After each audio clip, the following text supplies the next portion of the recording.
hari ubwo ujya kumva kuva umuntu runaka wari ukomeye ameze neza mbese ubura nta kibazo kigaragara afite cyangwa indwara iyo yose izwe arwaye, ariko ukumva ngo arafashwe mu kanya gatararembye ndetse bikagera ubwo wumva ngo hahise yitaba Imana. Hari indwara zimwe na zimwe ziba zikomeye cyane ku buryo igufashe uhita witaba Imana mu gihe cyihuse, ariko nanone kandi nta ndwara n'imwe yibasira umubiri itabanje gutanga ibimenyetso twakwita ko biburira. Indwara ya stroke ni imwe mu ndwara zikomeye zibasira kandi zigahitana benshi muri iyi minsi. Niyo mpamvu ugomba kwita cyane ku bimenyetso byayo hakiri kare, ukaba wakwihutira kwa muganga bitarakomera. Tugiye kugaruka kuri byose wamenya kuri iyi ndwara ya stroke ndetse n'ibyagufasha kuyirinda mu maguru mashya.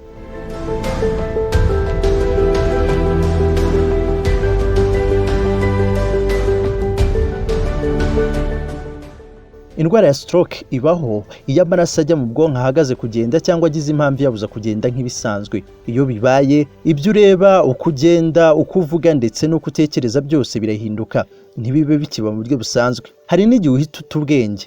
Ibi biba bitewe n'uko ubwonko butabona umwuka mwiza uhagije wa oxygene ndetse n'ibibutunga, bityo uturemangingo twabwo tugatangira kugenda dupfa buhoro buhoro. Kudatembera neza kw'amaraso mu bwonko bitera stroke biba mu buryo butatu bw'ibanze. Hari uburyo bwa mbere cyangwa ubwo twakwita ubwoko bwa mbere bwa stroke bwitwa ischemic strokes. Ubu ni bwo buryo rusange bukunze kuboneka muri benshi, bukaba buterwa no kwifunga cyangwa kugabanuka cyane kw'imijyana y'amaraso mu bwonko, bityo amaraso ahagera akagabanuka, ingiramubiri z'ubwonko zigatangira gupfa. Ubwoko bwa kabiri ni ubwitwa hemorrhagic strokes. Ubu bwoko bwo buterwa n'uko imijyana y'amaraso ku bwonko no mu bwonko hagati yaturitse. Ubwoko bwa gatatu bwa stroke ni ubwitwa transient ischemic attacks TIAS. Ubu bwoko bwitwa kandi mini strokes, butandukanye n'ubwavuzwe haruguru kuko bwo buterwa no guhagarara kw'amaraso ajya mu bwonko igihe gito. TIAS ijya gusa na ischemic stroke kuko byose biterwa no kwifunga k'udutsi tujyana amaraso. Bimwe mu bimenyetso ugomba kwitondera bigaragaza ko ushobora kuba urwaye indwara ya stroke harimo nko guhorana ibinya mu maboko, amaguru cyangwa mu isura, cyane cyane ku gice kimwe cy'umubiri, cyangwa se kumva udafite imbaraga zihagije muri ibyo bice. Gucanga ugatangira kwitiranya ibintu, kuvuga cyangwa kumva bigukomereye, kutabona neza yaba ku jisho rimwe cyangwa kuri yombi, kutagenda neza ugatera intambwe ubona zitajyanye, guhorana isereri, uburibwe bw'umutwe bukomeye cyane kandi utazi impamvu.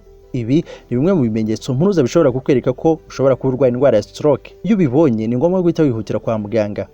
Nubwo ari indwara ikomeye kandi ihitana benshi, hari uburyo ushobora kuyirinda ubwawe. Inama zitangwa n'abahanga b'ubuzima mu rwego rwo kwirinda indwara ya stroke harimo kongera imyitozo ngororamubiri kuko bizafasha kwirinda umuvuduko w'amaraso nk'imwe mu mpamvu z'ingenzi zitera stroke, kwirinda kunywa itabi no kwegerana n'urinywa, kwirinda kunywa inzoga, kwita ku mirire iboneye no kwirinda kugira ibiro bitandukanye n'indeshyo yawe. Mu byo ufungura ugomba kwibanda ku bishyimbo, utubuto duto ndetse n'imboga. Gabanya ibinure ufata, isukari ndetse n'ibikorerwa mu nganda. Aho kurya inyama zitukura, ibande cyane ku bituruka mu mazi nk'amafi, isambaza n'ibindi. Abantu bafite imyaka guhera kuri 40 basabwa kwisuzumisha buri mwaka bakareba uko ibipimo by'ibi bintu bihagaze: umuvuduko w'amaraso, isukari iri mu maraso, cholesterol iri mu maraso, ibiro bigereranyije n'uburebure BMI. Ubu ni bwo buryo bwonyine bwo kwirinda. Nagushimiye cyane, nge nitwa Abraham w'Imana, naho iyi ni isi mu ncamake. Niba utarakora subscribe nagusaba kubikoze kugira ngo ujye tugerwaho n'inkuru zacu zindi z'ubuzima ndetse n'amakuru atandukanye bagezweho mu Rwanda, muri Afrika ndetse no ku isi muri rusange, bikugeraho binyuze kuri iyi chaîne ya isi mu ncamake. Mukomeze kugubwa neza, gire ubuzima bwiza.